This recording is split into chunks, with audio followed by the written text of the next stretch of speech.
नमस्कार मित्र स्वागत आहे तुमचं आजच्या ब्लॉगमध्ये।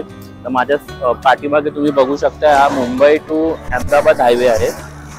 तर आता आम्ही चाललेलो आहोत सिल्वासाला, कारण महाराष्ट्रामध्ये खूप सारे लोकेशन्स आम्ही फिरलो। तर आता आम्ही विचार केला की थोडंसं वरच्या बाजूला जाऊया, गुजरातच्या साईडला। तर आता आम्ही जातो सिल्वासा, जे काही आपलं भारताचं युनियन टेरिटरी आहे त्यामधला एक छोटासा भाग आहे, जिथे आम्ही चाललेलो आहोत। आता आम्ही करंटली मी धानू क्रॉस केलेला आहे आणि आता करंटली आम्ही एका नाश्ता करण्यासाठी आम्ही एका हॉटेलला थांबलेलो आहोत। जलाराम काठियावाडी हॉटेल आहे इकडे सगळे म्हणजे पंजाबी, तुम्हाला साऊथ इंडियन, त्यानंतर तुम्हाला गुजराती नाश्ता इकडे भेटतो। आता धानू क्रॉस केलेला आहे, तर इकडचं पुढचं मी तुम्हाला पुढे हे करतो।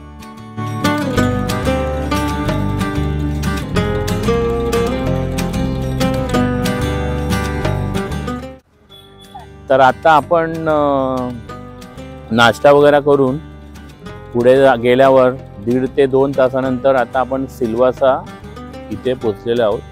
तर सिल्वासामध्ये एकदम बोलतात ना मेन हार्टमध्ये हे तुम्हाला एक वानगंगा गार्डन असं एक टुरिस्ट डेस्टिनेशन आहे, ऑन द वे आहे। इथून सिल्वासा ऑलमोस्ट 8 किलोमीटरच्या अंतरावर आहे। त्याच्या सिल्वासाला जातानाच इथे मध्ये तुम्हाला वानगंगा असं एक गार्डन आहे आणि ते इन्फॉर्मेशन बोर्डवर तुम्ही लिहिला वानगंगा लेक गार्डन, इथे लेक देखील आहे। आणि हे दादरा अँड नगर हवेली टुरिझम मध्ये येतं। हे बघा, हे असं पूर्णपणे गार्डन आहे आणि पार्किंगची सुविधा बघायला गेलात तर खूप अशी ओव्हरऑल पूर्णपणे अशी पार्किंग दिलेली आहे। आता आपण आतमध्ये जाऊया आणि एक्सप्लोर करूया।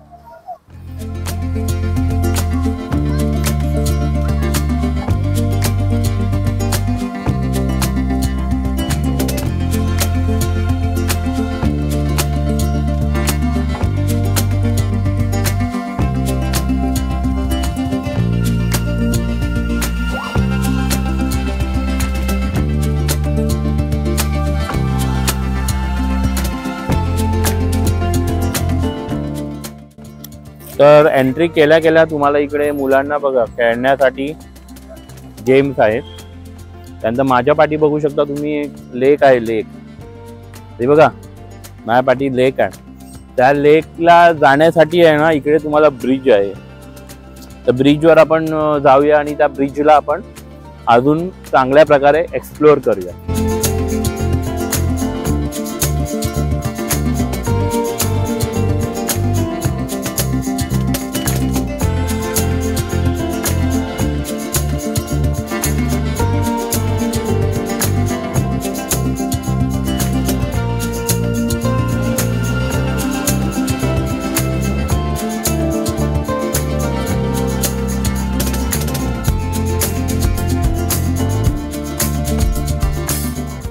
त्या लेकच्या ब्रिजवरून आल्यावर तुम्हाला असं मोठं असं गार्डन भेटतं। तर इकडे लहान मुलांना खेळण्यासाठी घसरगुंडी आहे आणि इकडे असं म्हणजे फुल असं ओपन प्लॉट तुम्हाला बघण्यात येतो।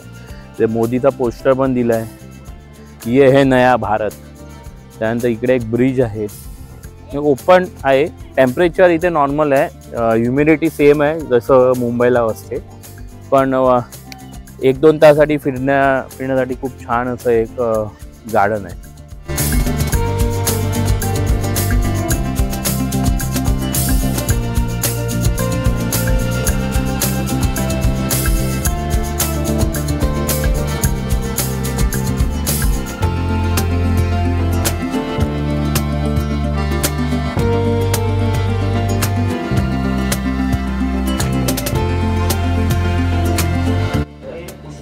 गार्डनवरून आल्यावर आम्ही लायन सफारी वासोना इथे गेलो। तिथे खूप गर्दी होती, बस पण फक्त एकच होती आणि एक बस बंद पडलेली होती। त्यामुळे आम्ही बाजूच्या गार्डनला हितांशीला एन्जॉय करायला घेऊन गेलो।